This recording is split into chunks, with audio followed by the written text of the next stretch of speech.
Hello and welcome to our latest unboxing video. I'm Eliza. I'm here at the Hatfield Public Library. I'm here with a box of mostly books plus 2 DVDs.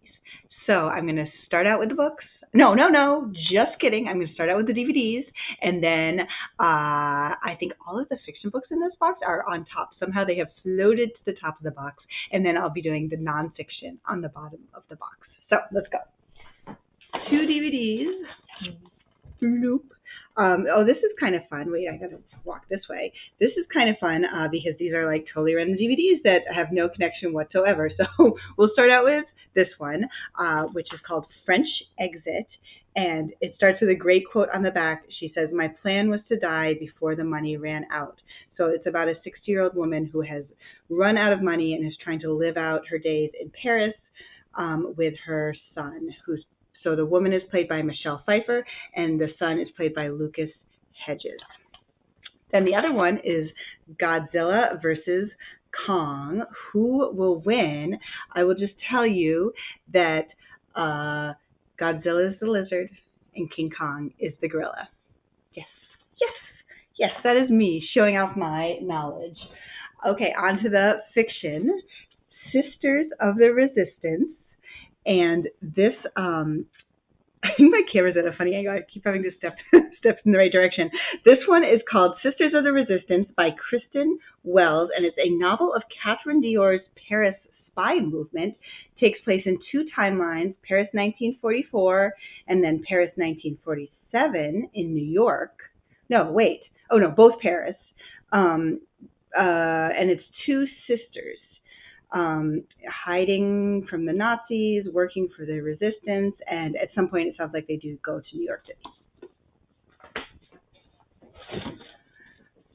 Painting the Light by Sally Cabot Gunnings, and this takes place in 1898 on Martha's Vineyard, and it's about a woman who is a painter, but then gets married and ends up having to help out at her husband's farm and gives up painting, and then he dies in a boat accident.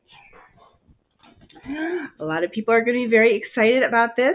David Baldacci's A Gambling Man, 1950s. So this is a World War II veteran straight out of prison. So it sounds like one of his reoccurring characters. Another really big name, Lauren Weisberger, the author of The Devil Wears Prada, and this one is called Where the Grass is Green and the Girls Are Pretty.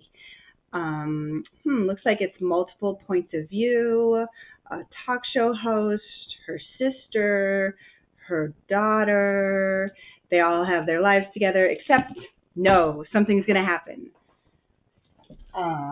This one's called Madam by Phoebe Wynn, and I really want to read this one. You can tell because I am always a sucker for anytime there's like a creepy big old house and like on a cliff in the middle of nowhere. I always want to go for that. Scottish Cliffs, Caldenbray Hall. It's been there for 150 years, and it's a boarding school for girls that promises excellence. And one of the characters is the teacher. But then she's really like, oh my gosh, I got invited to work at this amazing school. And then she discovers that there's actually like a dark side to the school.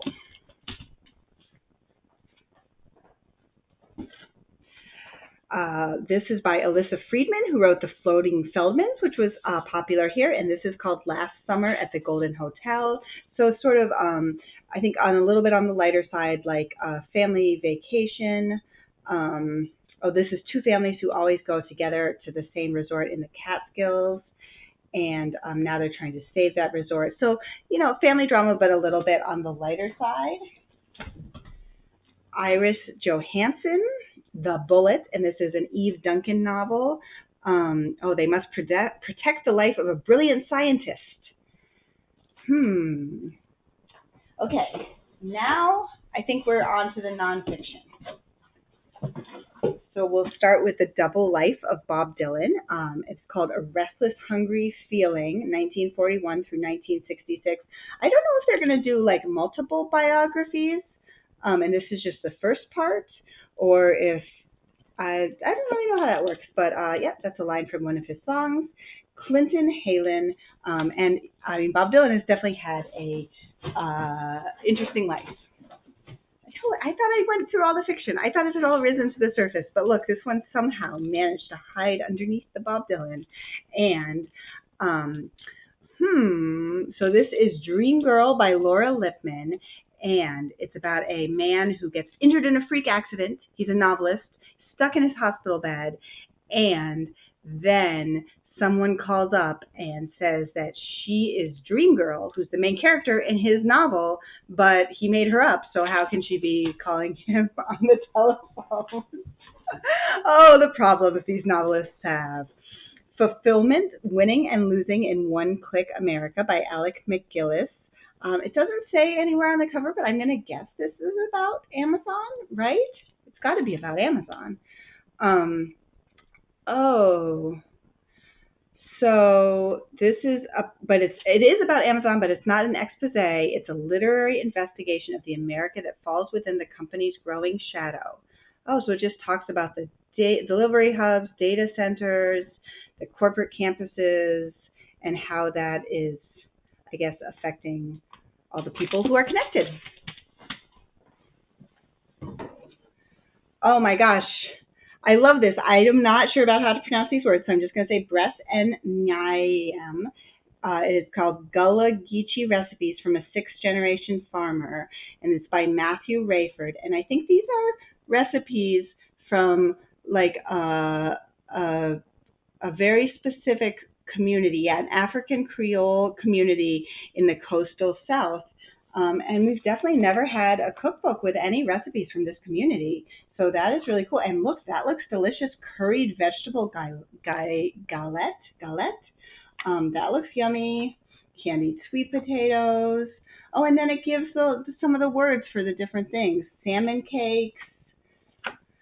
I like that this has lots of big pictures. Not a picture for every recipe, but it does have a lot of pictures. And then the recipes are also just very clear with like clear ingredients, clear instructions. Brown sugar molasses pound cake looks delicious. Another cookbook, oh my gosh, also delicious. Zoe Bakes Cakes by Zoe Francois, and it says everything you need to know to make your favorite layers, buns, loaves, and more. I think this is like a cake that has marshmallows, like toasted marshmallows on top, which is a good idea. I'm sure it's a lot of work. Oh, look at this nice, clear instructions here, picture instructions. Oh, this is for a pavlova. Huh. I've made pavlova, but I always make mine kind of flat. She makes her pavlova so differently. Chocolate pavlova. I love pavlova. Oh my gosh, layered cakes. I've got to not get distracted. Turtle cake. Looks beautiful. Raspberry charlotte. I'm going to do one more. Okay. Blackberry diva cake. Oh my gosh, I totally just want to look through every single page. This is so fun for ideas of like fancier cakes. I really like have a few cakes I love, but then it's fun to mix things up. Everyday dinners. Speaking of mixing things up, if you're like me and you just make the same few meals over and over, this seems like a good one to get some new ideas. It's by Jessica Merchant, creator of How Sweet Eats. More good photos. Wow, look at that. Sweet potatoes with chickpeas? I never even thought about sweet potatoes with chickpeas. But that sounds really delicious. Black bean burgers. Love black bean burgers. 3 seasons of sheet pan gnocchi. Oh my gosh, this is another one. Oh my gosh. So the only problem with these cookbooks is they're like, oh, here's some everyday dinners you can make at your house. But what I really want is someone to just bring me the everyday dinners at my house. I'm just going to point out that this cookbook does seem to have a picture for every recipe, which I really like. Sweet pan cashew chicken. I've got to stop turning the pages. I can't stop turning the pages. Honey Dijon chicken tenders. Now I'm hungry and I already ate my lunch. Simply Julia. This is called 110 easy recipes for healthy comfort food. She looks very relaxed there in her beautiful kitchen.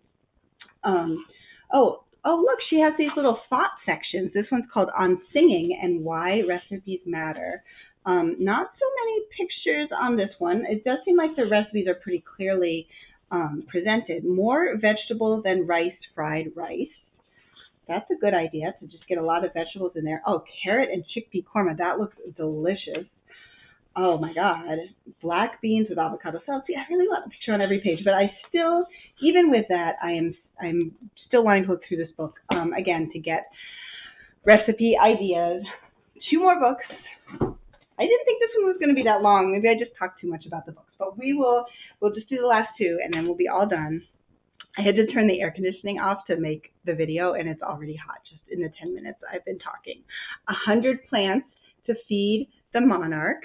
Create a healthy habitat to sustain North America's most beloved butterfly. What more do I need to say? We really want to do that. We love monarchs. I love seeing them around here, and I love gardens that support them. And this one is called the Druid Garden. This is an interesting concept. Gardening for a better future inspired by the ancients.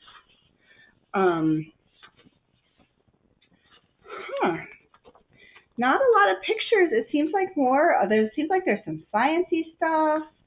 Maybe just an understanding of sort of gardening through history and, again, what we can learn from the way people have done it in the past. That's it. Here's my empty box, and I will be back with more.